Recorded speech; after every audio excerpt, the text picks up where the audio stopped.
ఇక Adilabad BJP electoral బ్యాండ్లకు నిరసనగా కంది శ్రీనివాసరెడ్డి ఆధ్వర్యంలో కాంగ్రెస్ శ్రేణులు నిరసన కార్యక్రమాన్ని చేపట్టారు.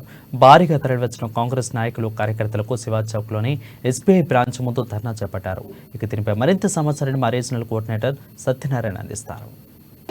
బీజేపీ ఎలక్టోరల్ బాండ్లకు వ్యతిరేకంగా ఇక్కడ కాంగ్రెస్ శ్రేణుల ఆధ్వర్యంలో కంది శ్రీనివాసరెడ్డి నాయకత్వంలో ఇక్కడ భారీ ఎత్తున శివాజీ చౌక్ లోని ఎస్బీఐ బ్రాంచ్ ముందు భారీ ఎత్తున నిరసన కార్యక్రమం చేపడుతోంది. అయితే ఏమైతే బాండ్స్ ఉన్నాయో అవి దుర్వినియోగం చేస్తున్నారని, అలాగే ఆ బాండ్లను తక్షణమే బహిర్గతం చేయాలనేటువంటి ఒక డిమాండ్లతో ఇక్కడ నేతలు అయితే ధర్నా చేస్తున్నారు. చెప్పండి, దీన్ని ఎలా చూడాలి? ఈ యొక్క బాండ్ల ద్వారా బీజేపీ అయితే దాదాపుగా అంటే గత 2018 నుంచి ప్రారంభించినప్పటి నుంచి ఇప్పటి వరకు కొన్ని వేల కోట్లు వెనకేసుకున్నట్టుగా సమాచారం.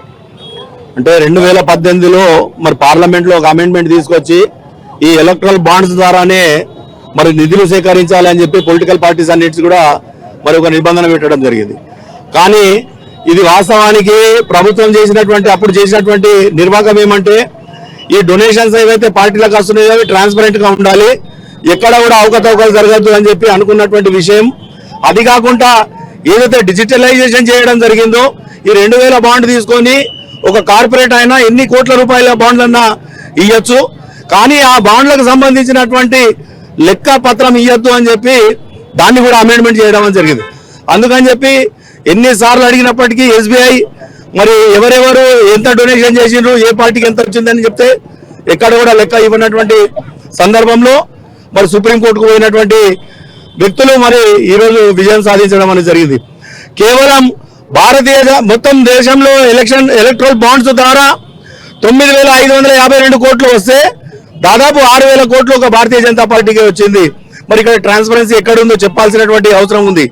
అంటే ఈరోజు మనం చూస్తా ఉన్నాం, వారు చేసినటువంటి నిర్వాహకం వల్ల ఈరోజు ఎన్నికలలో మీరు డబ్బులు ఇవ్వండి, ఎన్నికల తర్వాత మేము పనిచేసి పెడతామని క్విట్ ప్రోకో ఈ దీంట్లో మనకు స్పష్టంగా కనిపిస్తా ఉన్నది. మరి ఈరోజు సుప్రీంకోర్టు ఆర్డర్ ఇచ్చింది, ఎలక్షన్ కమిషన్ చెప్పడం జరిగింది, ఖచ్చితంగా ఎంతమంది అయితే ఈ బాండ్స్ ద్వారా మరి డొనేషన్స్ ఇచ్చారో వాళ్ళ పేర్లు బహిర్గతం చేయమని చెప్పినప్పటికీ మరి ఎస్బీఐ బహిరంగం చేయకపోవడం అని అంటే దీంట్లో ఖచ్చితంగా పీపుల్స్ రిప్రజెంటేటివ్ యాక్ట్ ఏదైతే ఉందో ఏ పార్టీకి ఎవరు డొనేషన్స్ ఇచ్చిందో స్పష్టంగా తెలియాలి అని ఉన్నప్పటికీ దాన్ని కూడా అమెండ్మెంట్ చేసింది అంటే ఖచ్చితంగా భారతీయ జనతా పార్టీ దీంట్లో ఏదో మతలబు ఉంది అని చెప్పి మనం చెప్పుకోవచ్చు. ఒక రకంగా ఇది అధికార పార్టీకి లబ్ధి చేకూరే విషయంగా మరి భావిస్తున్నారు. 100% కేంద్రంలో ఉన్న ఇప్పుడు అధికార పార్టీ మోడీ గారి ఉంది. వారి లబ్ధి కోసమే ఈ యొక్క ఎలక్ట్రికల్ బాండ్స్ ని బహిర్గతం చేస్తలేరు. మార్చి 6వ తారీఖు నాడు చేయాలని చెప్పి సుప్రీంకోర్టు చేసినా కూడా ఈ రోజు ఎస్బీఐ వాళ్ళు దాదాపు జూన్ వరకు టైం అడగడం జరిగింది.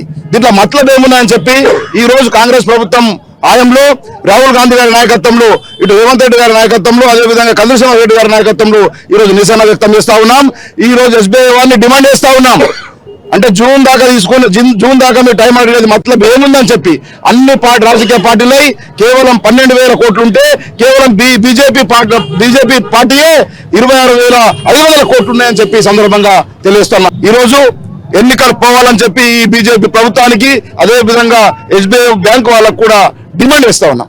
మీ ప్రధాన డిమాండ్ ఈ రోజు ఏదైతే సుప్రీంకోర్టు స్పష్టంగా చెప్పింది, మీరు మార్చి 6 తారీఖు వరకు ఎలక్షన్ కమిషన్ యొక్క ఎస్బీఐ ఏదైతే ఎలక్ట్రికల్ బాండ్ 10,600 కోట్లు బీజేపీ ప్రభుత్వానికి బీజేపీ పార్టీకి ఇచ్చిన డబ్బులు బాండ్లు అయితే ఆ బాండ్లు సమర్పించాలా ఎలక్షన్ కమిషన్.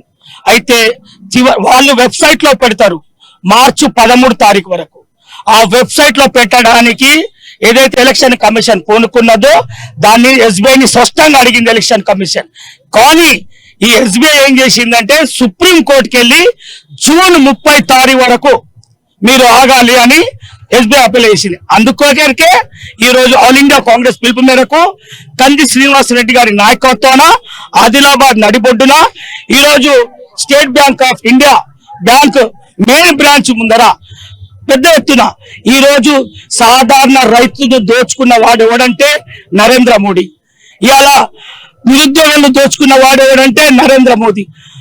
ఏదైతే కార్పొరేట్ పైసలని బాండ్ల రూపకంగా ఇలా దోచుకొని మన తెలంగాణ కానీ మొత్తం యావత్ భారతదేశ ఆర్థిక వ్యవస్థని వాళ్ళ పార్టీ వ్యవస్థతో నడిపిస్తున్నారని మేము భావిస్తున్నాం. అదే ఖచ్చితంగా ఏదైతే బాండ్స్ కొనుగోలు చేసినారో ఆ యొక్క లిస్టు బయట పెట్టేంత వరకు కూడా, అలాగే ఇది బీజేపీకి లబ్ధి చేకూర్చే అంశంగా కూడా ఇక్కడ నేతలు భావిస్తున్నారు. తమ పోరాటం అంటే యొక్క గద్దె దించేంత వరకు పార్లమెంట్ కేంద్రంలో ఉన్నటువంటి ఒక బీజేపీని గద్దె దించేంత వరకు కూడా ఈ కాంగ్రెస్ తరఫున ఈ పోరాటం కొనసాగుతుందని ఇక్కడ నాయకులు తెలియజేస్తున్నారు. కెమెరా పర్సన్ మహేందర్ తో సత్యనారాయణ, అమ్మా న్యూస్, ఆదిలాబాద్, శివాజీ చౌక్ నుంచి.